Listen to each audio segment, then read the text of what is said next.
Welcome to Ghost of a Podcast. I'm your host, Jessica Lanyadoo. I'm an astrologer, psychic medium, and animal communicator, and I'm going to give you your weekly horoscope and no bullshit mystical advice for living your very best life.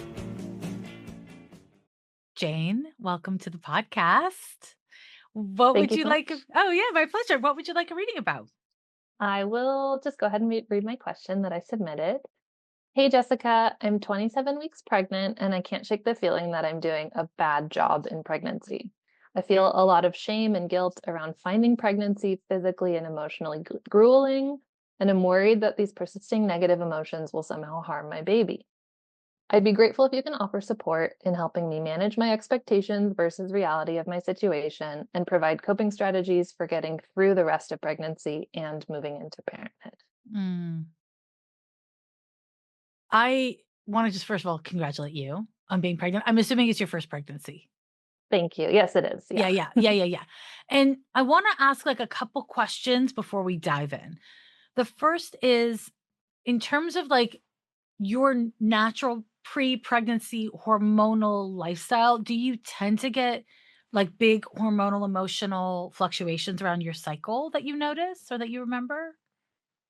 Not specifically around my cycle, but I do definitely experience big emotions. Like I get really pulled into big emotions, which Right. I feel like Right. is maybe not surprising. No, I mean, we're gonna look at your chart in a minute, but you are a double Scorpio, so no Yeah. surprises there. But not specifically with hormones because, before we get into any kind of woo-woo stuff, big feelings that are just like outsized and really hard and different, some of that is just hormones, right? Like some of that is like a normal experience of not a fun experience and maybe an under talked about experience, but a normal experience of going through this bananas thing that you're going through because creating life in your body and incubating life in your body, if we're being honest, what is that?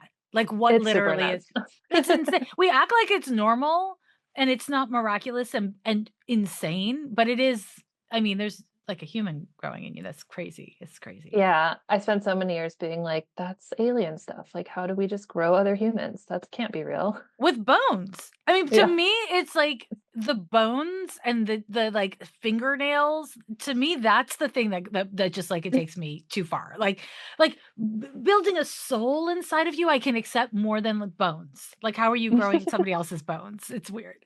Yeah, I don't know. It's yeah. happening. But yeah, to your question, I feel like my husband and I were just talking about this. He was like, "I'm really surprised at how I perceive you to be very much yourself in this pregnancy so far, apart from all of the difficulties around it in terms of I think he had some expectations or ideas about what that hormonal change could look like, and I did too, and I don't necessarily feel like I can pinpoint, oh, like this must be from just like these hormone changes. Mm. I haven't really had any specific, behaviors or emotions come up that feel like they're Interesting. related to that. So yeah, I So don't know why. you don't feel that the emotions you're having around being quote unquote bad at being pregnant are hormonal. You think No. there's something else. I'm going to start this reading off. We're going to pull up your chart in a second saying, I think some of this is hormonal and I'm going to Okay. back it up astrological. Okay. So let me pull up your chart. Hold on. Sure. Okay, so for those who are not watching, you were born October 26, 1992 in Santiago de Compostela. Is that right? Did I Mhm. say it right? Yes. In Yeah. Spain at 1 p.m. local time. We don't believe that time of birth, but we're working with it. Okay. So there's a lot of things I want to say, but I'm going to start off by defending my thesis that actually a big part of what is motivating this fear that you're doing it wrong somehow is just how your hormonal intensity is presenting itself. Hmm. You are a Scorpio stellium baby. You've got your sun, your moon, Pluto, and Mercury all in Scorpio. Yes. And straight out the gate, you have intense emotions, right? Like you have intense emotions. Because of your Pluto Mercury conjunction, You have learned throughout the course of your life to try to keep your intensity kind of to yourself a little bit. Like you can brood, you can kind of like obsess, you can fixate, but it's not like you're like shit posting and like being loud about all of your thoughts and feelings all the time, correct? Correct, yeah, I would say it's, like, very subtle and internal. The way I externalize it is just being, like, very serious or very, I don't know, focused on something or very into like, I Yep. feel like I'm very intense a lot of the Yeah. time. Yeah. That makes sense. But, and this is an important but, you have learned to internalize a lot of your intensity, and that's through early developmental experiences, and then also, like, just being a fucking woman in the world. It's like, yeah, you don't it's not subtle that, the message to be a little easier to be around or whatever. There's Yeah. something else. You've got your Saturn in the 1st house squaring your moon, and this triples down on this feeling of I am responsible for everything. Everything is Mm. everything's my fault except for the things go really well, and that's dumb luck. Am I right about that? Am I right? Yeah. Yeah. And this this aspect in your birth chart makes you feel this sense of unrealistic, hypervigilant responsibility to not just your child, but all children everywhere. Like you have this heavy sense of responsibility around this, eh? Yeah, I think the way that I am experiencing right now is maybe more it feels very oriented towards myself, but Yep. maybe that's just in the way that, like, it's, like, about what I'm doing and how it's affecting the Mhm. baby, and there's a lot of shoulds flying around, like, I should be doing this like this or not like this, but I don't know that I feel the weight of all children everywhere, it's That'll more come just like that's my sense is that this pattern, once you have kids, once you have a human child outside of your body with bones and such, that you will then, when you're around your child and other children, that sense of responsibility will extend, and it will either be, my guess is, a sense of, like, a responsibility to care for all the kids that you're in contact with, or a feeling that other people should be parenting better or differently, and that they should be Mm, taking responsibility for their kids. Either way, Saturn in this placement, it inclines you towards responsibility and accountability, but also hypervigilance, and it can kind of create a carceral mindset. I am being bad, and here are going to be the consequences. You are being bad, and here are the consequences. That kind of thinking. yeah. Yeah, that makes sense. So, this is all just in your nature, floating around as you live your life in your, early 30s. Okay. And then you get pregnant. And your predisposition to internalize, to feel things in a heavy way, and to be hyper vigilant and heavy handed in your idea and relationship around parenting and accountability. Mhm. I'm not surprised that the question you wrote me was, I think I'm doing this wrong. And oh my God, am I going to be harming someone else? And what does it mean? And how can I fix this before it gets worse? Yeah. Let's add something else to the mix. And again, this is all part of my thesis is your hormones are a part of this because what your hormones are doing is intensifying your feelings. For you, a lot of what that means is the swirling intensity of emotion that you're used to has gotten ticked up. So Okay. your habits around how you, like, self-manage aren't working because you're used to, like, a certain amount of water in the glass, and now the water's at the rim, and you're like, "Oh, shit, how do I not spill any?" Like, because you're trying to keep everything self-contained. It's so interesting because it all feels so familiar to me, and so it doesn't feel like there's more water in the glass, it just feels Mm. like I feel like a lot of the emotions I'm having around, "Am I doing this right?" or "How do I do this right?" I can map onto other parts of my life, and so I sort of end up feeling like, "Well, this is just what I'm like all the time," but now Mhm. I'm really focused on how it's coming to fruition through pregnancy. That might be the case. Like, it might be that your hormones are not affecting your feelings. Let's hold space for either being true, okay? Yeah. Let's hold space for either being true, but you are literally growing a human being person, and your body is going through changes that are fucking bananas. right? For sure. And if you can't hold grace for yourself in this, girl, when will you? Yeah. Right? It's true. Yeah. So let's just start with that. Now, you have Virgo intercept your 8th house. You can kind of see it right here in the chart, right? Virgos Mhm. intercept your 8th house, which in the context of this conversation, pregnancy is fucking nuts. And in the Oh my sorry, I god. keep on saying it, but like I It's cannot say it enough. It's I'm nuts. laughing because it's just the thought I have every day. I'm like, I feel so crazy. How is it that so many people have gone through this for millennia and it's just normal? It's so not normal. It's not normal. I mean, it's regular. I get like it's a lot of people It's experience common. it. Common. It's common, but it's fucking nuts. It is Yeah. crazy. Yeah. You know, and because there is so much information, some of it substantive, some of it not, out there about, well, your thoughts and your feelings create this life inside of you. So if Mm. your cortisol goes up, then it affects the baby, right? That is the worst possible setup for your perfectionism that Virgo in the 8th house intercepted the 8th house, right? For you, Totally. your perfectionism is of policing your thoughts and your feelings. I'm not supposed to feel this way. I should express it this way. I should hold it that way. Like you get, again, that like deep and intense emotionality is under a lot of scrutiny from Saturn and also that Virgo interception in your 8th. And Mm. so I want to just like acknowledge all of this. And then I want to share with you my perspective as an astrologer, right? Because as an astrologer, I look at prenatal conditions. So I can tell you about your childhood and your early developmental experiences through your birth chart, right? So I Yeah. can see like what was happening earlier. When I am seeing, let's say, your mother through your birth chart, I am not seeing, "Oh, she had a hard pregnancy and it was like she was, like, unhappy and uncomfortable." I'm seeing, "Oh, she denied her own emotions and she punished herself from having them." Right. It's not about the feelings you have, it's how you treat yourself around the feelings. Mm. Okay.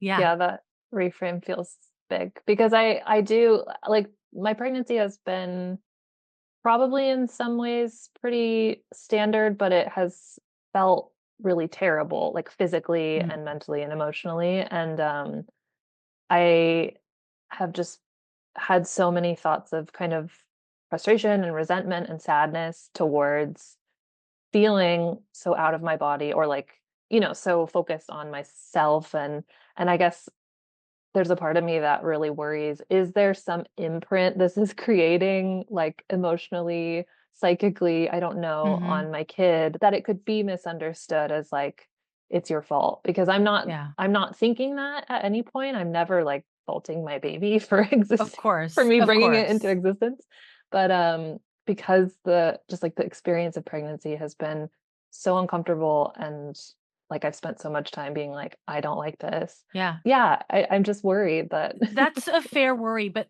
first of all, let's normalize that pregnancy is a physically very uncomfortable experience for a ton of people. You are not in the Mhm, minority by being like, "Oh my fucking god, this sucks." It's yeah, it's like your body hurts. Your body is changing. Like your hips have to grow. Your bones are moving. I'm sorry, I'm obsessed with bones, but I'm obsessed with bones. I'm just like, they're not supposed to move. Your hips aren't supposed to move. Like the amount of physiological changes that you are going through invariably have to trigger hormonal, emotional, and mental changes. Some people mhm, enjoy it. Some people find it subtle. Some people find it miserable. And it has nothing to do with the life welfare or wellness of the child to be or of your mhm, long-term relationship. From my perspective as an astrologer, there's like a lot of well-meaning pregnancy advice out there around like keeping your cortisol low and like not letting your stress get to you and all this kind of shit. That's ridiculous to me because what it means is that the people who are pregnant have all of this responsibility to not experience stress or discomfort or misery. So why is it that like every TV show or movie that like shows pregnant women, it's like, they're angry, they're uncomfortable, they're unhappy. And yet at the same time, you're supposed to feel like this is a gift at all times. That's unrealistic. I mean, that's Yeah. unrealistic. I wanna just, like, validate, like, just like the again, the basic normal human parts. Let me add some astrology. In your birth chart, you've got this Mars in Cancer. So have you always wanted a kid? To be honest, there was a portion of my life where I was like, I don't think I want kids. And there was always kind of room in my mind that that might change. And I think the circumstances that I was in my life, like, wouldn't have sort of led me to that, and so, like, my priorities and my values have shifted. I've worked with kids a lot, like, I've known that I'm good with kids, and I think I have imagined myself as a parent before, but I was never someone who was like, "I cannot wait to be a mom." Like, it was just kinda Yeah. like, "We'll see." Yeah. That Yeah. makes perfect sense to me. There are things in your chart that speak to how happy you would be without kids. And there are Mhm. things in your chart that speak to how happy you would be with kids. And I'm using plural. I wouldn't be surprised if it's kid, single kid. Yeah. It's just how, it's easier to say kids, but I do mean kid. I just want to hold space for, like, first of all, like, I can see that. You Okay. could have gone either way with this for sure. Yeah. And that said, this Mars in Cancer that you have is opposite Neptune and Uranus. What this means in English is that being in your body, not always your favorite thing in the world. Like, you're in your head, you're in your feelings, you're in the vibes, but your body, that's where all the emotions you don't know how to process are. There's a lot of, like, physiological sensations and like, it's just like, It's a lot of information. Yeah. it's a lot of information.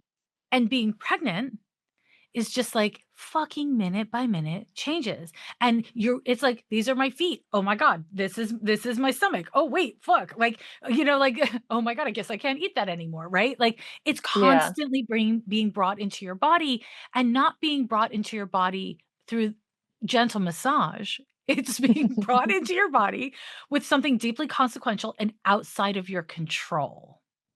Yes. Yeah, So I feel that so deeply. Like, I feel like I'm so aware of being pregnant every minute of every day. And I'm just like, what the fuck? And I have to do yeah. this for at least 3 more months. And then, like, And then you have to give birth, and then you yeah. have afterwards. Yeah. And your body will be changed, right? Like, you have, like, Mhm. another human's DNA in you now. Like, it's creepy. And here's the thing. It's, Mars, it's creepy. It's creepy. Mars Uranus opposition. This is an aspect where, even if in the end you make the choice to get pregnant, the idea of being invaded or being out of control with your body are two ideas you fucking hate. They're clear paths for you, hate it. right? Hate Yes. it. Correct. So let me validate that for you. That doesn't mean you hate your developing fetus to become a child. That doesn't mean that Hmm. at all. From my perspective as an astrologer, it is not important that you enjoy being pregnant. It is not Okay. important that you have positive thoughts and positive feelings all the time. In fact, should you do that to yourself, what you will do is pass on a generational trauma. Let's talk about your mom for a minute. I knew we would. I bet you did. So you've got this beautiful Venus in Sagittarius in the 12th house. Mhm. You've also got all these other things I've named. Your mom felt that it was important for her to put aside her girlish things, to put aside a lot of her friendships, and to focus on being a parent, to being a mom and being a wife, eh? She was made those kinds of choices.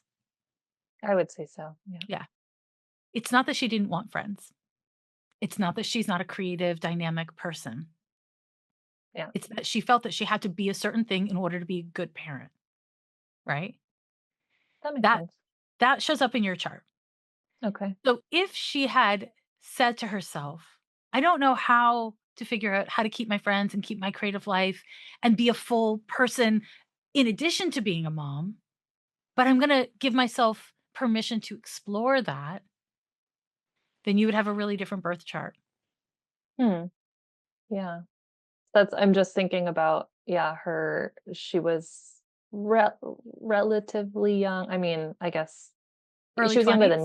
me. Yeah, Yeah, mid-20s when yeah. she had me, and yeah, she was, like, living in another country with my dad, her husband at the time, and moving around a lot because of his work, and kind of uprooted constantly. And so I think she really just had him, as her support system. And she's also told me that she didn't know anything about babies before I like arrived in the world. So she was just like, what do I do with this? Yeah. And so I think that combination probably led her to feel like, okay, I gotta just completely focus on how to do this and do it well. Yes. And let me just kind of like make some connections here because listen, she chose a man. I don't know if she fell in love or not. That's not the point. She chose a man and she decided to kind of leave behind everything else and to continue to choose him, even when it Yeah. meant not choosing her. Right. Yeah. Okay. That shows up in your birth chart. And so you're judging your own emotions. You're being unkind to yourself or being paranoid because I think some of this can kind of fall into paranoia land, right? Like, oh, I had a bad thought. Does that mean I'm hurting my child? Like, is that how it works or is that paranoid? I think it exists in this like mushy space between the two, right? Yeah. Yeah. So this like constantly trying to police how you feel, that can show up in your child's birth chart as Mm, like as like a thing. Like this is what I should do. I should police myself because I shouldn't feel anything for myself. Like it's bad for me to have to be in physical pain and then to be mad at being pregnant.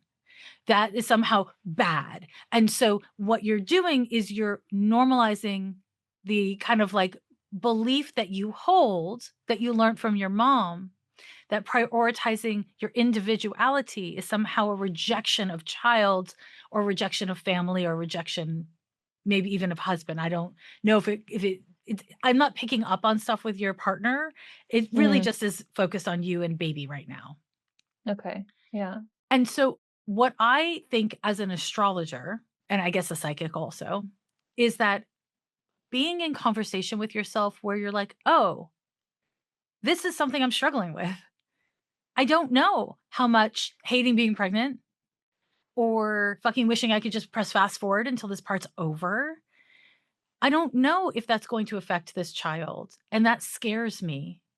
Mm, So just, like, hanging out in that, because that is not, like, a carceral, punishing, hypervigilant way of holding it. Even as I say it and I'm, like, kind of, like, we're hanging out there together, there's, like, sadness there for you. yeah. And I'm wondering why too. Well, I guess if I can share the first Please. thought that I had was I don't know that I experience it so much as paranoia. It's not like every time I have a thought that I hate pregnancy that I'm like, is it hurting my baby? It's not quite like that. It's more kind of it right now it feels like the accumulation of like, okay, I feel like I've spent 6 months kind of hating this every day. And there are really moments where I'm like, okay, baby, like I feel you moving around, but that's kind of bugging me right now. Like, Yeah. don't do that. Or, Yeah, whatever. totally. Yes. It's like I have a stomach flu and you kicking in there is really making it Yeah. worse. So That cut it sounds out. awful. Yeah, like and it's just awful and it's not their fault, but it's more like the thoughts that I have around this is how I take care of myself and my baby and the things that I should do in pregnancy and the expectations I maybe have of myself for fulfilling those things. And then for a variety of reasons, not, you know, being able to fulfill them, whether it's because I have severe morning sickness or have another illness or whatever it is. Like there's been so many moments like that where I just Mhm. can't be present in my life in the way I want to be. And I'm pregnant. And so it's like this whole shift. And Totally. um, that's where that feeling of like guilt and shame come in because I'm Yeah. like, well, I probably could be doing it Mm-mm. Okay. XYZ and that would be So better. this is what I'm gonna say to that. You've been around kids, so this is gonna click for you, I think. Mm, If you have ever been around a kid, you know that they learn things and then they fuck up and they can't keep focus and then they come back to it and they're a little bit better. And as an adult, being able to hold space for, yeah, that's not how it's done. We do it this way. Okay, yeah, you're learning, so you're not good at this yet. Like that's easy for you, mm, right? yeah. That's what your task is to model for your child as a parent, not Mm, perfection. It's grace with imperfection and accountability, right? I mean, I'm not saying go smoke a pack of cigarettes. Like, I'm not saying don't No. be accountable to your pregnancy, but you have really a lot of information and really good goals. You've got good goals for yourself around your physical health and your emotional, mental health. The problem is not the goals, and the problem, I would say, is not achieving the goals. The Okay. problem is how you're holding what you perceive as failures. Like, "Oh, I could be doing more, and I'm just not pushing myself." Yeah. That is important information the next time you're like, "Ah, why didn't I just wake up a little earlier and do some stretching? Like, why didn't I just, like, take an extra breath and not let that get to me?" Instead, being able to say, "Oh, I'm noticing those things. What does it mean?" And Mhm. what it means is not you're wrong or you're harming your child. What that means is, I'm guessing like 80% of the time, 90% of the time is, "Oh, I'm tired." That's what it means. It means you're tired. Yeah. So that Mars opposition to Neptune in the birth chart generally means you need rest. Like your Okay. body, when it says, "I am tapped," whether it's like physically, like I'm exhausted physically, or I'm mentally exhausted or emotionally Mhm. exhausted, your system just shuts down. Your system's like, "I'm Yes. out." 100%. And you are growing a human with a personality and a soul and bones and fingernails. Sorry, the fingernails are so weird too. And I also the know, soul. It's it's a all lot. weird. It's tiring. I mean, Mhm. it's exhausting. So the practice I want to invite you to for the rest of your pregnancy and into parenting, right? Because here's the thing is for as long as you have a child, they're like attached to your body for years. They're like still a part of your body, right?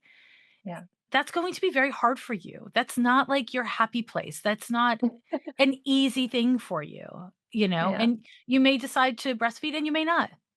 And Mhm. you may decide to pump if you want to breastfeed instead of having your kid on you. There's lots of theories about the right ways and the wrong ways. And sometimes the technically best way is wrong for you. And so what Mm. it costs you mentally and emotionally isn't fucking worth it. Yeah. And when we look back at your mom as a really great example, she sought the best way to be a partner and a mom.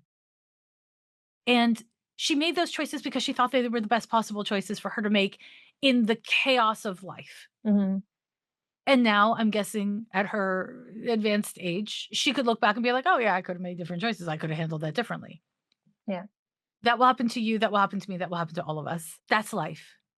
And so, all that you can do to be a good host body, or I'm so glad we agree about the aliens thing. It's not normal. Is It's that normal? It's not normal. yeah. So to be a good host body or to be a good steward of your child's welfare, to be a good parent, you have to be good to yourself. That's the thing is you have to be good to yourself because how you treat yourself and how you engage with the world creates the reality that your child is exposed to.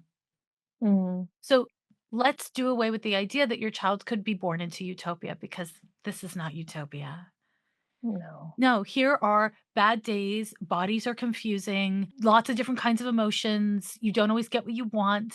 Sometimes you get sick, right? Like these are all parts of the human experience. And so creating this expectation that comes out of patriarchy, according to me, that you as the host body, especially you as the woman, are responsible to be a perfect vessel Mm. so that you can have an adequate child.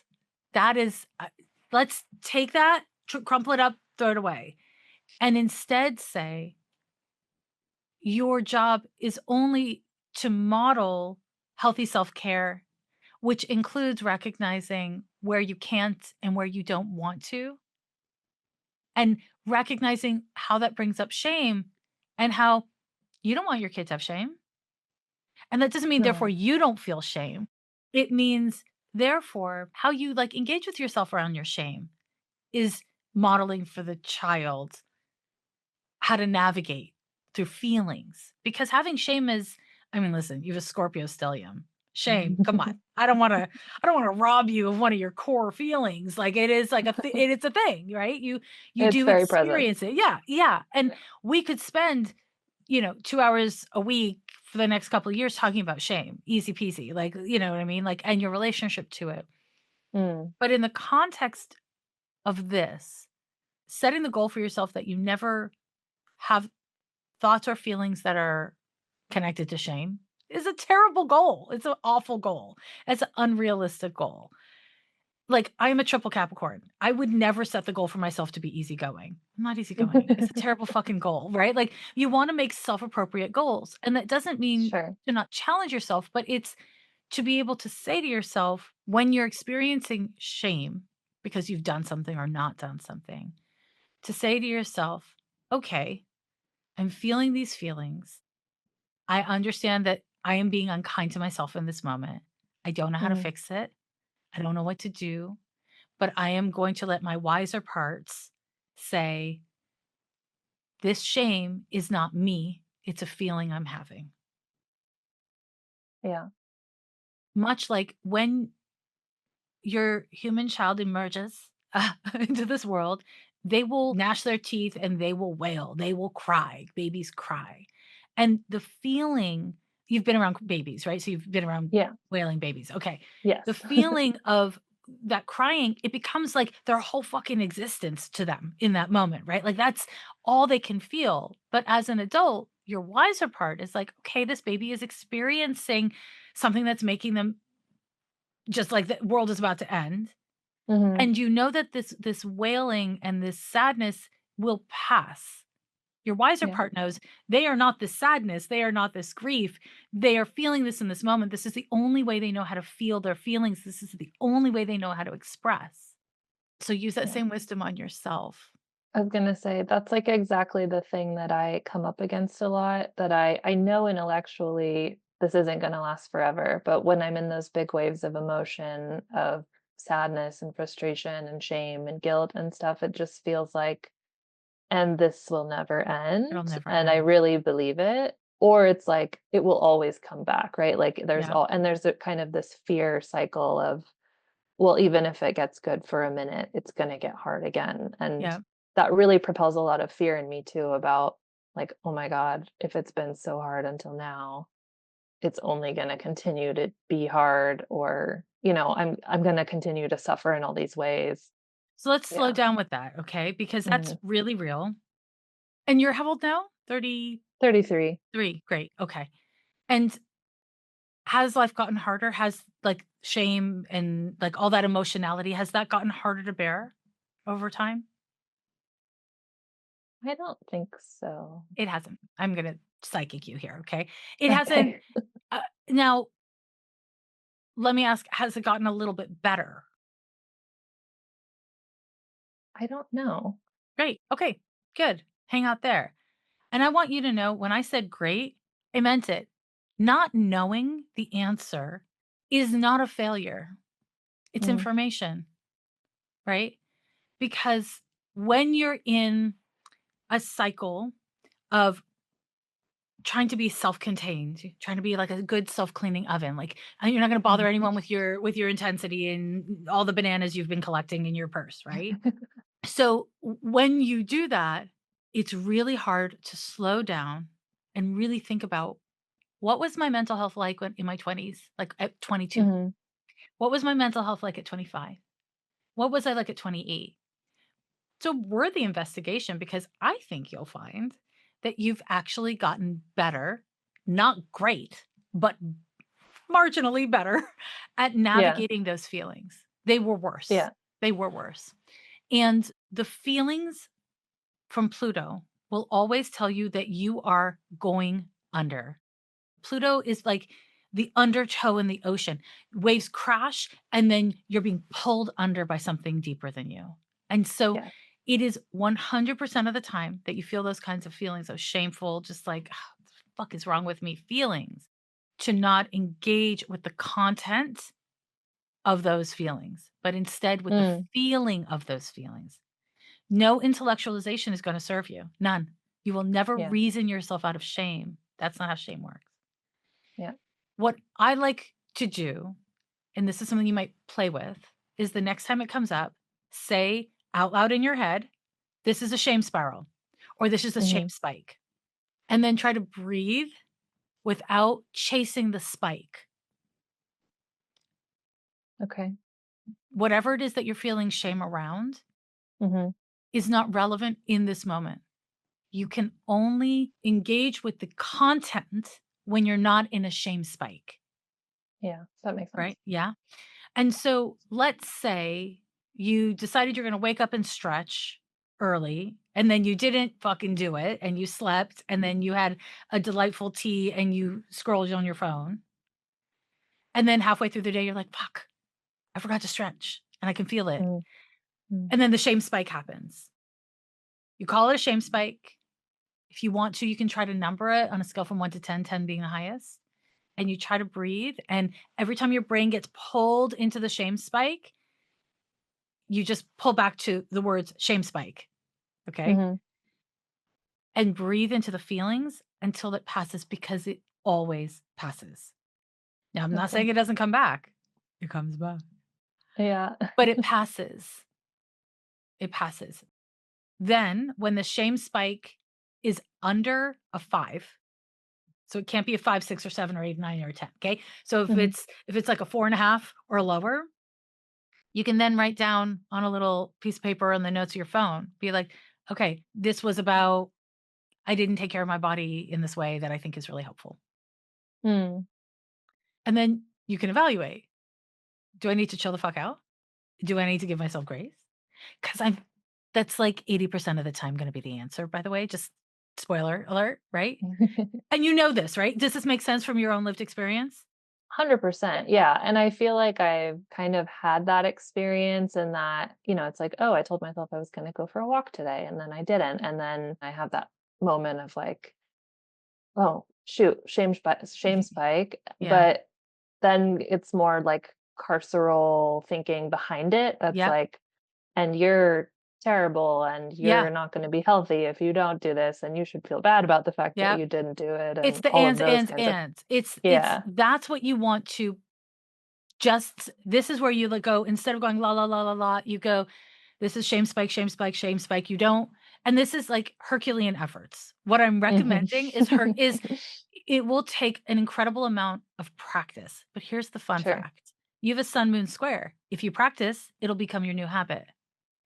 And Great. what that will mean is that you will be able to not only navigate your complex experiences of shame and all the other emotions that kind of like get like velcroed on, but you'll also be able to actually make better choices because Mm, the consequence of not fucking taking a walk this afternoon shouldn't be self-flagellation.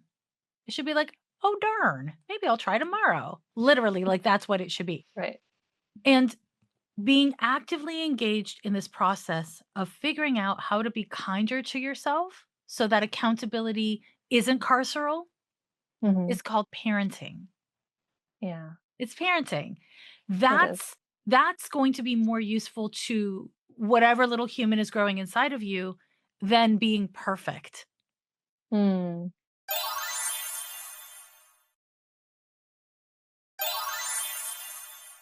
You're allowed to hate being pregnant. I cannot repeat that enough. And I know some people might hear this and think that that's wrong. I disagree with them. There's no way that I would see your birth chart and be like, "Oh, you're gonna love being pregnant, girl." No, no, no, no, no. Of course not. Mars, I Uranus know. opposition, you don't like clinging, and that's actually something worth naming. Like, you don't love clinging. Your husband is going to need to be an active partner in the physicality of parenting. If Okay. he's not, you are gonna have more of these problems. Right. And that I feel like I know that intuitively, but having that language around it is really helpful. Good. And I'm curious about that because I do really like cuddling and being like physically close, but yeah, when there's like a little being that needs something from me, that's like a different relationship. Yeah. So, there's a couple things. The way that you, with all that Scorpio, navigate the intensity of your emotions is by going inside of yourself. Mhm. And around an adult, You could be hanging out with me, we could be shopping for the afternoon and hanging out and talking and even having deep conversations, and you could be hiding inside of yourself. With a Mm, little kid, you can't, not because 'cause they're like, and they require emotional presence. And so right. you are likely to, first of all, just need space and time alone. I cannot stress this enough. If your husband is not an active participant, you send him to me and I will tell him. You need to talk to him about this now while you're pregnant, okay? Yeah, yeah, Yeah. And definitely. the other part of it is Mars Uranus opposition. You love cuddling when you love cuddling. I won't believe for an instant that you love cuddling all the time. Am I right? Yeah, that's fair. When I'm, like, ready to sleep, I'm like, "Okay, Don't touch me. go to Yeah. your side." Are you too hot? Are you too cold? Right? Like, is that too soft? Is that too hard? Like, you really you like what you like when you like it, and when you don't, you don't. That's fair. Mhm. And this is why pregnancy part of like like it's in the bucket of why pregnancy is so hard for people with Mars, Uranus square opposition conjunction because Yeah. the way that you like self-regulate your body is Uranian. In other words, it's that snuggling is lovely until the second it's not, and the second it's not, you need to get the fuck off of me. Right? Mhm. And with an infant, best of luck. That's not going to happen. So this is where if in talking to your husband, and will you say his name? Sure. Okay.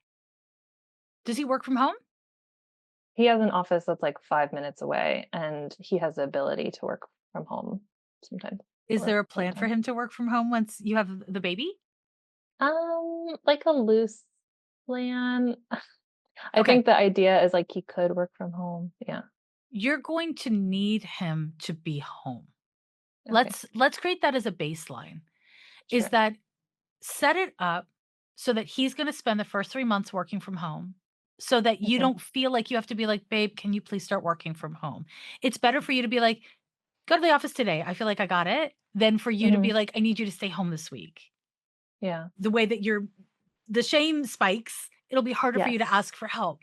So, Yes. set it up that he's gonna work from home for the first 3 months is what I'm seeing, and then you'll renegotiate after that point. Great. And the other thing I'm seeing is talk to him about what I'm bringing up here, is that there's, like, a physicality of support that you're really gonna need from him, where he sees you getting overwhelmed. Does he know how to Mhm. recognize when you get overwhelmed? Uh, That's a I think no. so, but That's a no. If you I had to can't think think of that a hard, girl. Okay, so you hide it from him. I mean, he can recognize it when I get flustered or, like, when I start to get really kind of, stressed, but I don't Okay. know, overwhelmed is more maybe, like, I kind of shut down and go You inside. go inside, so Yeah. maybe something to talk to him about is, like, maybe you need to say, like, "I need to tap out," or, like, come up with, like, a quick, easy thing to say Okay. where it's like you just need him to take the baby and not ask questions because you're, like, kinda melting down, because 'cause you're kind of Mm, you're, like, hitting a point of overwhelm, and maybe it's just, like, you're having a shame spike and you just need him to take the kid for fucking 5 minutes, you go to the bathroom, you breathe through it, you, like, wait, but it's like Herculean efforts are hard to do with a screaming baby, right? yeah, yeah, Parenting is hard. Don't you dare be mad at yourself for struggling with parenting because literally everybody struggles with parenting. Like mhm, it's hard for everybody. And if you're not going to be sleeping well or whatever, that makes it all the more, right? right, So the physicality of support is going to be really important. If you're going to need him to not be like, "Do you need me to take the baby?" You're going to need yeah. him instead to take his baby. Right? You're gonna need Yes, him to show initiative, and I recommend you tell him that straight out the gate because you are very low maintenance to him, yeah, and that's going to change right, which is wild because I don't feel like that in my head, but I think that is how it comes across. because you feel like you're so high maintenance, you do 7,000,000 things all the time to make yourself low maintenance to people. This is the thing about that Moon Saturn square, is that you're Hmm, like, "I recognize this vulnerability, so here's a brick. I'm gonna build a ladder," and then the ladder becomes a wall, and then the wall becomes a walled-in city, and you don't even hmm, realize you're doing it. And your pregnancy is revealing this to you. It's revealing this to you because alone, on this side of the wall that I'm hanging out with you for this hour, you're just, like, alone and mean to yourself. It's It's true. terrible. It's a fucking terrible place to be, and because that baby is inside of your body, you're like, "Oh my god, the baby's alone with me on this side of the wall.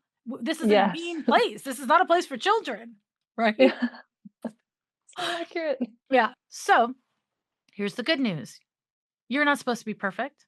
You don't have to be perfect. As an astrologer who, like, is, like, very trauma informed, and I look at prenatal conditions and I look at early developmental conditions, the only thing that you as a parent really need to try for, other than, of course, maintaining the child's safety and, all that kind of, like, basic human stuff, is Yeah. that you are striving to be kind to yourself and to your child. Okay. Ultimately, if you are striving to be kind to yourself, you will be kinder to your child. And I know that there are some people who think they're being kind to themselves, but they're really narcissists, or some people who are really kind, like, I hear where your brain goes. Like, your brain goes, Mm. yeah, but, because you're perfectionistic. Yes. So all you can do is work with your nature to overcome your nature. That's why I say getting rid of shame is a bad goal for you. It's a terrible goal. Totally. Figuring out ways to navigate the shame that are more accountable, that are more sustainable. Mhm. That's a good goal because you can do that. Not easily, Okay. not overnight, but you can do that. And then with time, that shame spike will come and it'll pass a lot quicker. Mm. You'll start to recognize the things that create shame spikes, and you'll develop different tools because right now, because you experience such incredible shame and the sticky emotions attached to it, Right. you don't actually learn or grow from the things you're experiencing shame around because you're just trying to keep your head above water when you feel the feelings. Mhm. Yeah, they just As come back around Yeah, all the yeah, time. all the fucking time. But as you cultivate that wiser part of yourself that says, "Okay, this is a shame spike. I don't I don't listen to the words. I don't follow the narrative. I don't justify, I don't defend, I don't condemn. I just breathe through the feelings and wait for this wave to stop hitting me in the face, this tidal wave to stop pulling me down. I just breathe through it, and then I'll come back to the content when I'm feeling more calm." That models for your child beautifully, right? Mhm. Mhm. And also, it leaves you space to actually figure out whether or not there's anything of value in your shame spike. Sure. And usually there's not a lot, if I'm being Yeah. honest, right? That's Yeah. the fucking nature of shame. And coming back to this thing of, like, you feel like you're high maintenance, but I'm telling you, as I look at it psychically, you're very low maintenance to your husband. Mhm. Here's the fucking hardest part of all of this is that you're going to have to become higher maintenance to your husband, which Yeah. fucks with your survival mechanism of being low maintenance to prove to Yes, it yourself that does. you're not too much. For sure. And this is something that I see a lot of marriages with, like, in the first 5 years of a child's life really struggling around. Because Mm. if your relationship is somehow meaningfully predicated on you not telling him when you're freaking out and you not asking him to take care of certain kinds of emotions, it's not gonna work with a baby. Yeah. Maybe you share this reading with him and, like, pause it at all the moments and, like, talk to him about it. He is a nice man, like, he's a kind guy. He's down to be more supportive. You just have never asked him to be more supportive. He does get really in his head, and Mm. that works for you because it gives you privacy. He's not tracking you all the time. You hate being tracked, right? Yeah, I But do. that does mean that in your relationship, you've a little bit trained him to not pay too much attention to what you feel and need, which won't work with a Mm. baby.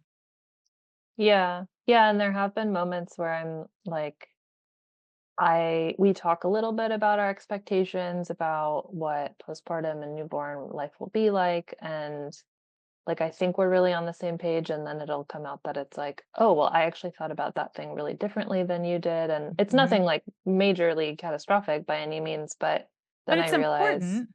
yeah, then I realize, "Oh, I haven't communicated that as clearly as I thought I did," and then it sort of makes me wonder what else I because I do have a really hard time just being like, "These are my needs, and Yep. I need you to fulfill them in this way." Yes. Yes. That's, like, Okay, good. terrifying for me. So this reading hopefully will be, like, you can use it as, like, a couples counseling tool, right? Here's an exercise for you and your husband, okay? Love it. He'll feel mixed about it, but that's fine. He'll do it because he's a good guy. Okay. Two of you are gonna sit across each other at a table. You're gonna like come up with a couple questions, or maybe you'll come with the questions of like, who's going to take the lead with crying baby? Who's going to take the lead with housework or food? Really just like practical, tactical questions. Mhm. And you're going to sit down and be like, okay, we're going to answer question number one. And you don't talk about it. You don't talk about it. You write down a couple lines or bullet point notes in response to the question. Mhm. And then you exchange the pieces of paper. And when you're reading his, you read it out loud and you say, okay, so you're saying X, you're saying this, Y, Z, and you ask him questions. You don't Okay. tell him what you think. You just ask him a little bit more questions. And then he reads yours and he gets to ask you questions. And then you can conversate. Okay. Does that seem doable or realistic?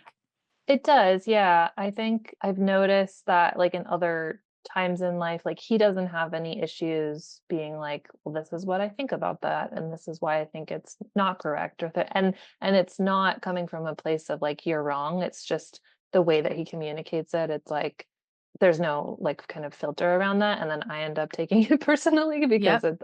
I'm just, yeah, Because you're absorbing it filtering so differently. much. You're filtering so Yeah. much. If So you're I'm in a just, like, imagining that could happen, it will but other happen. than that, No, no, yeah. no. This is important. It will happen. Okay. He will Okay. just be like, I expect to do X, Y, and Z.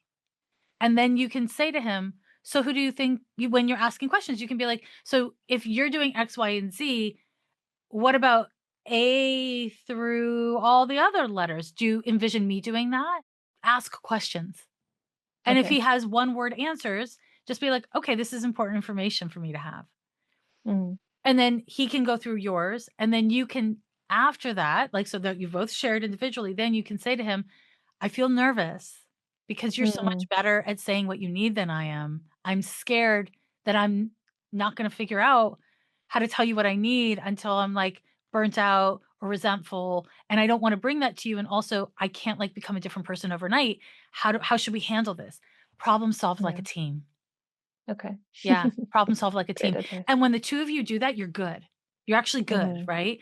It's just that Yeah. this structure I'm giving you is awkward and forced, but it creates the space you need to both really listen to him, because if you don't really Mhm. listen to him, then the shame spikes, right? And also truly share what's true for you, which will make you feel shame whether you do share it or you don't share it because you open your mouth and the shame comes. So this is where you're gonna wanna practice and be like, take a minute if that shame spike happens and just be like, "Okay, I'm gonna just, like, breathe through this." Instead of being Mhm. like, "Oh, I shouldn't have said that. Oh, Yeah. I said that wrong." You will say things wrong, and he's in love with you, and he married you, and he's growing a human with you, so, like, he's cool with you saying things wrong now and again, like, it's okay. You don't have to be that heavy on yourself. He's not. He doesn't mind if he says Yeah. something wrong. He doesn't mind if you say something wrong. He's Right. not, like, a punishing guy. No, no, You're the not at all. punishing guy. Correct. Yeah. So that's good. That's good. That means that you're the warden to this self-imposed jail is you. Mm, Could have been him and you, but you didn't sure. choose somebody who's got a warden's nature. And also, yeah, he'll always say what he wants and what he needs. If he doesn't want to eat that, he won't eat it. If he's like, I can't help with the baby right now because I'm focused on work, he'll just say it. And if you Yeah. don't figure out how to navigate that, then you're going to be the woman who Mhm. doesn't speak her mind, which you will be miserable with. Yes, and I do feel like intuit that I have a lot of fear around it, and I think Yep. that's why I get into this future trippy place where I'm like, I can kind of see myself in that overwhelm place already. Like Yep. I feel what that feels like in my body without even having lived through it yet, and Yep. I'm terrified to arrive there because I haven't taken the correct steps to like try to not, to I don't know, have things in place to Yep. support my needs or So you communicate my don't needs. put things in place. You figure out how to have him help you. Mhm. Don't be a self-cleaning oven. This Okay. is this is this needs to end. Yes, yes, yes. Instead, it's saying to him, "This is the stove. This is the oven. these are the cleaning things. I need to not ask you just because I've always taken care of it. I need you to recognize that this needs to be done. And I've been doing this and I don't need your help. I need you to make it your job. So, Mm, translation with co parenting is you don't need help with the baby. You need him to be, maybe you decide 50%, maybe you decide 30%, but the two of you need to decide what yeah. percentage and level of hands-on parenting he is going to be doing in the first 3 months. And then you Okay. renegotiate at 3 months, Okay. okay? Because you can't know what it's gonna be like at 6 months. But for the first 3 months, you can know that you are going to need more support than less, right? Even the idea of calling it support, like, makes me angry because he's not supporting you. He is showing up to parenting. And a lot of this stuff, I will just tell you after years of counseling people through this, you have a conversation with a man who you think is going to be totally down, and it turns out he has weird assumptions and he's not totally down because he is a product of the world. Mhm. And so I think he's a reasonable guy. I think he has good values. And I think he's making some assumptions that you're just going to take care of certain things. And so Yeah. you need to talk about it in advance so you can disabuse him of certain notions. And it's not because he's a bad guy. Again, it's just expecting our partners to know what we want and what we need without telling them is unrealistic and unhealthy, right? Yeah. Just Yeah. tell him what you need. And the worst thing he could do is say, no, I'm not doing that. Sure. Then you can fight him. Do you guys ever fight? Not a lot, but we have. Okay, good. It's good to fight your partner when you think there's Yeah. something to fight about, because that way Yeah. resentments don't build up and all that kind of stuff, right? So Right. if he says, "No, I'm not gonna do that," then you can start brainstorming as a team. Okay, well, then how are you gonna get your needs met if it's not gonna come from him? Mhm. How are the 2 of you going to, like, bridge the gap if there are gaps? And there will be gaps. There will be gaps, right? Of course. Yeah. So I just wanna come back to and assert to you. There are extreme cases, of course, where I think people are like not doing their pregnancy in a healthy way. You are absolutely not one of them, like 100%. I want Yeah. to, for whatever it's worth, give you permission to hate being pregnant. Thank you. Yeah, you're welcome. Anytime, anytime. You don't have to enjoy this. And that is really different than not loving the life growing inside of you. They're completely different things. One is your feelings in your body, and the other Mhm. is your feelings for this developing life, Mhm. right? Completely different things. Even though right now, the peanut is in the shell, you're the shell, it's the peanut. The peanut is different than the shell. I would never eat the shell, but I would eat the peanut, right? Like, so they're different things. Give yourself permission to have different feelings about the shell and the nut. Okay. Okay. Okay. Physicality, Capricorn rising. That worked. That landed. I felt it land in your little system. Um, It did. okay, good, good, good. So one more thing. Hold on, let me ground this. The most important thing that I am seeing about your birthing process in the context of the needs of the child that's in you Mhm. Mhm. is that you feel safe. Hmm. It's not important that it's in a pool or it's in a hospital, whatever, for the child. It's that you Yeah. feel safe because this is scary for you. Yeah. Terrifying. Terrifying. Yeah, I don't blame you. It's scary. It's scary. It's Yeah. scary. So I want to just say prioritize your feelings of safety and your feelings of as much control as you can have in such an out of control situation over Mhm. whatever the fucking books or whatever are telling you are the needs of the baby, because we actually, over time, there's always experts with theories and we don't know. We don't Yeah. know about birth and we don't know about death. We don't. We have theories. But Mhm. I do know that your sense of safety, your sense of control are really important for you because of how scared you are of the physicality of it. And so Yeah. it is a kindness to yourself and therefore to the peanut to take care of yourself. Mhm. You don't have to be perfect. You're allowed to be scared. It's scary. There's blood and poop. It's scary.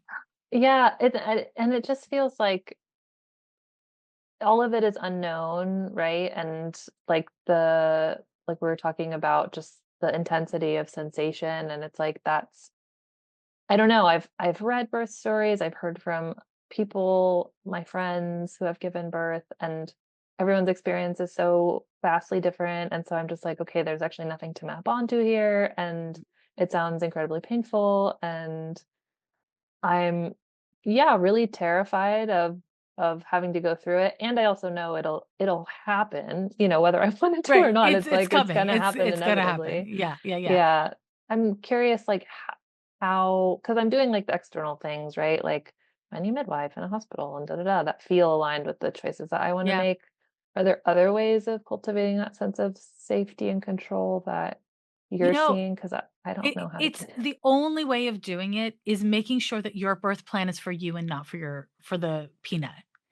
Sure. That's the only way that I can see it. Like, if you are influenced by, "Oh, there has to be music for the child." If you don't want music, you don't listen to music, because Mm, as the parent, this is one of your first acts of parenting, right? It's like, it's creating an environment where you as the parent can handle things.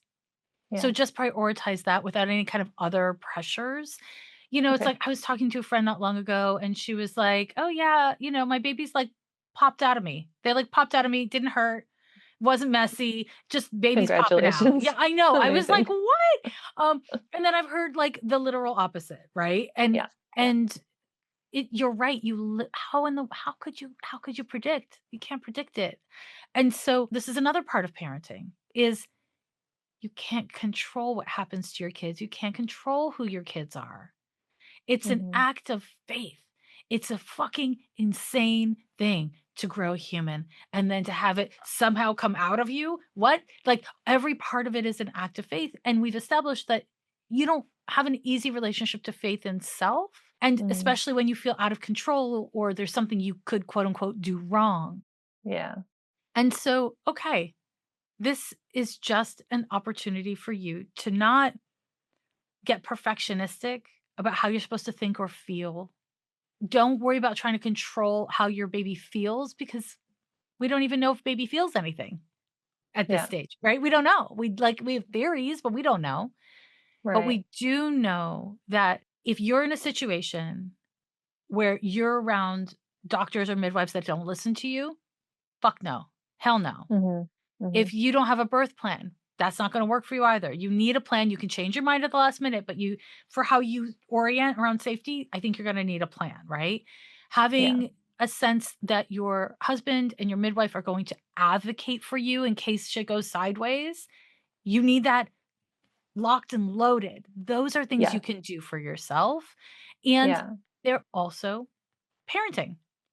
It's Okay. saying to the child, essentially, "We can play in the bedroom, but there's construction in the living room and the kitchen, so we're not going in the room. The door is closed. This is what we're doing." Like, it's Mhm. okay to have boundaries. "This is my capacity. This is where I can keep you safe. This is where I can't, and I don't know, maybe the roof is falling, but, like, this is my best move." And I just got another little piece of advice for you. Okay. Do you like to write on paper? Yes. Great, okay. I'm doing it. I'm taking notes, As that's we where speak. Okay, I love it. No, that's great. yeah. So I'm gonna advise you to get yourself like a notebook Mhm.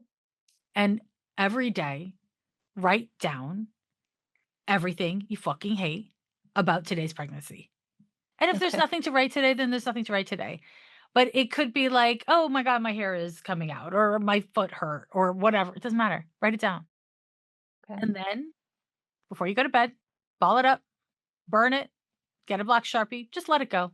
And it's not because there's something wrong with it. It's because these are feelings.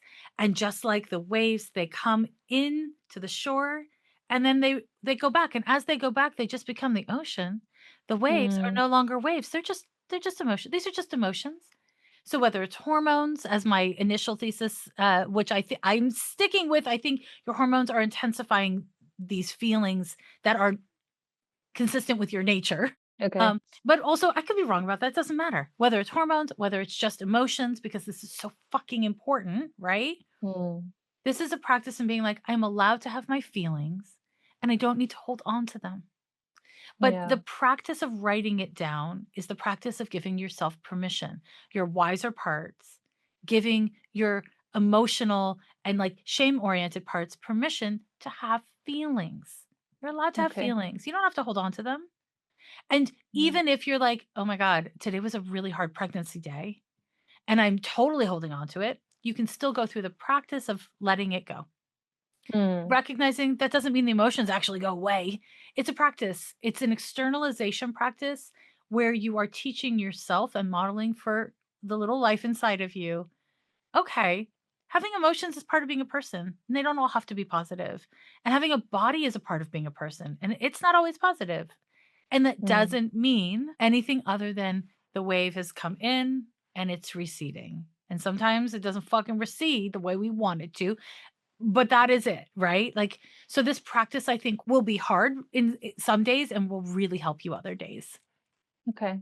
So it's I'm worth definitely playing with. willing to try it. Yeah. Yeah, it I sounds mean, interesting. why not? And you can apply this to your shame spikes. You can Mm. jot down whatever your shame spike is.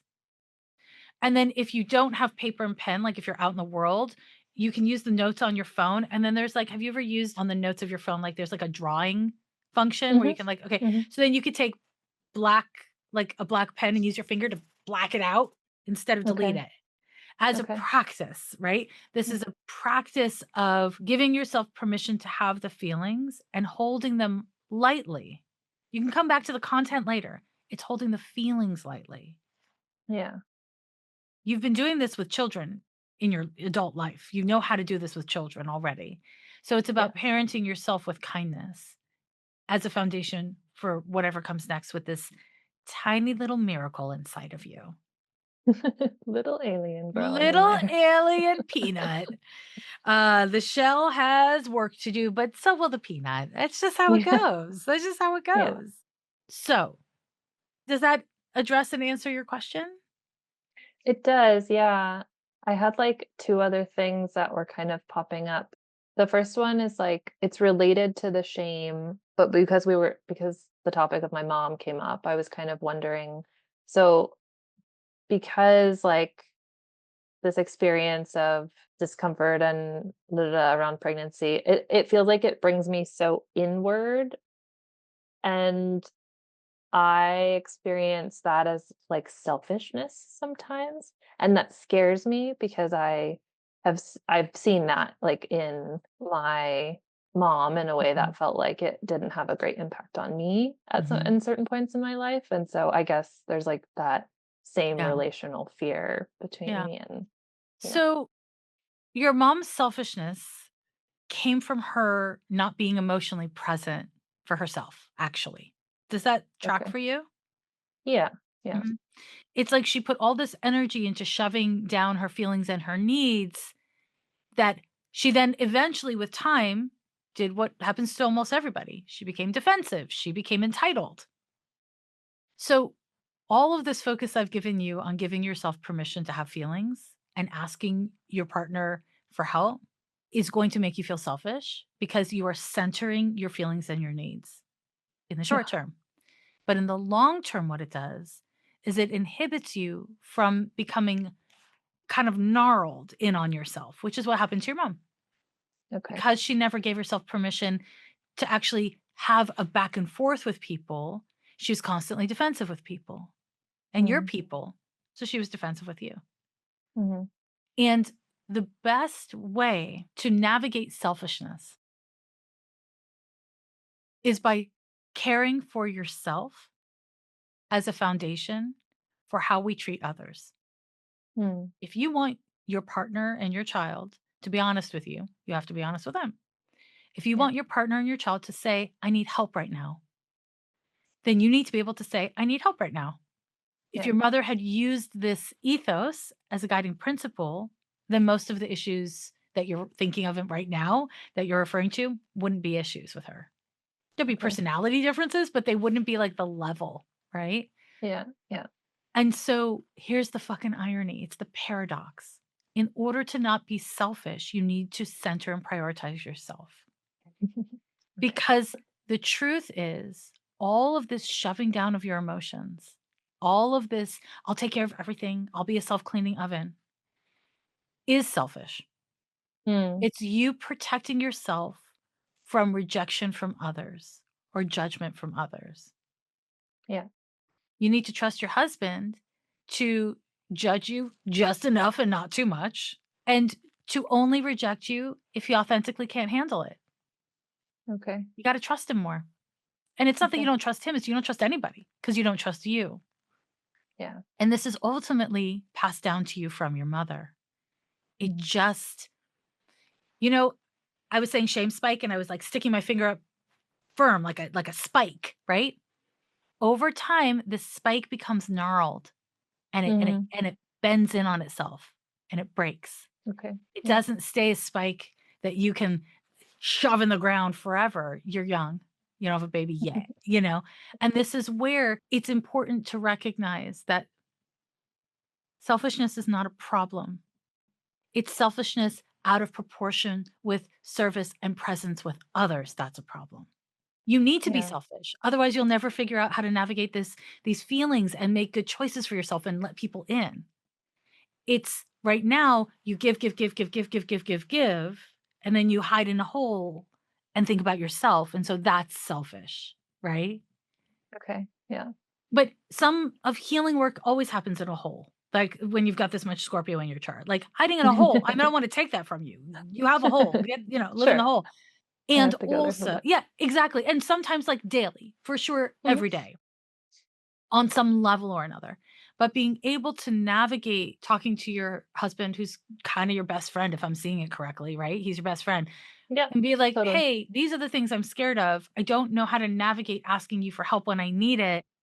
I don't even know what I'm asking for, but I know that this is something I don't know how to do yet. And it's going to be a new side of me that you haven't had to encounter. And can you help me problem solve this?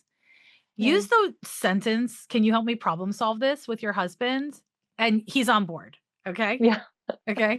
Is he an engineer or something? He is. Yeah, That's yeah, so yeah, funny. sorry, I can see it. He's got an engineer's brain. So, It's ask true. him to help you problem solve.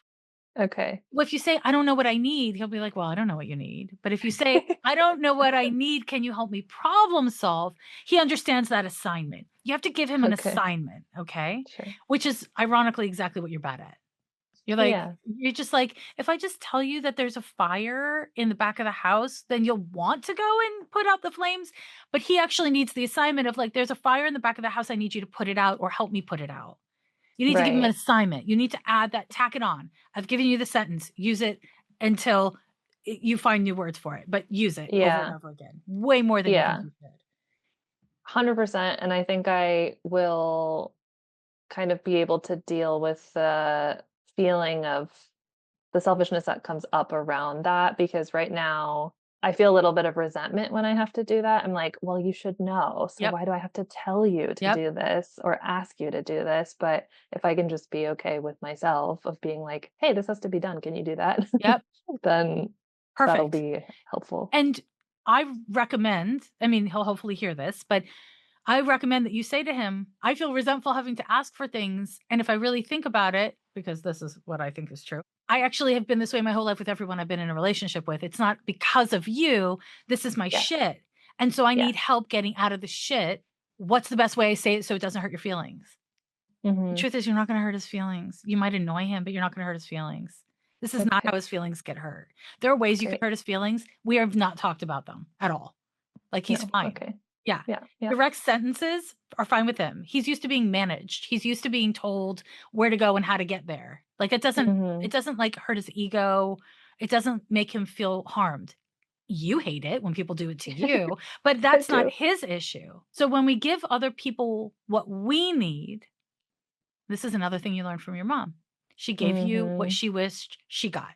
She didn't give you what you Hmm. needed. Yeah. Yeah.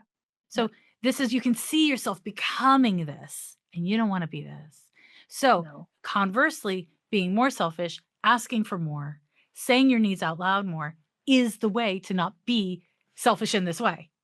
Fucking Okay. hard, it's so hard, but it's also not that hard. It's really difficult, but it's not complicated. Yeah. Yeah. It feels like the task is straightforward. It's just Yes, emotionally entwined. And so that's the yes. complicated part. But Correct, correct. practice, it's And a so practice. it's a practice, and it's a practice you will fail at. I wanna just give you Yeah. that expectation so that you're not perfectionistic with it, because Thanks. every single time you fail and you stay with the practice, you succeed times 10. Mm. I love that. Yeah. That's the thing, like, you remember learning how to tell time as a kid or how to, like, tie your shoe? These Yeah. practices require failure and staying with it. When a kid is trying to learn how to, like, tell time and then they realize that they could go to a digital clock, then they never learn how to stay with the task, and it stays in their mind. "I cheated. I didn't figure it out." And then I Mm, always have to do that. I always have to, like, find a workaround. yeah, Learning how to fail is one of the best ways to learn how to learn. that Just makes sense. yeah, so stay with that for yourself because I know you're gonna give that to your kid, Okay. okay? Yeah. Okay, there's your reading, my dear. Thank you. Yeah, I do really feel like I got some really helpful tips and especially about talking to my partner and just making my not making myself like a self-cleaning oven, but Mhm. taking steps to help myself feel supported feels really big. So Good, I okay, good, and appreciate I that. love that gentle correction. So good on you. Yeah, Thank you so much for your it's so time. my pleasure.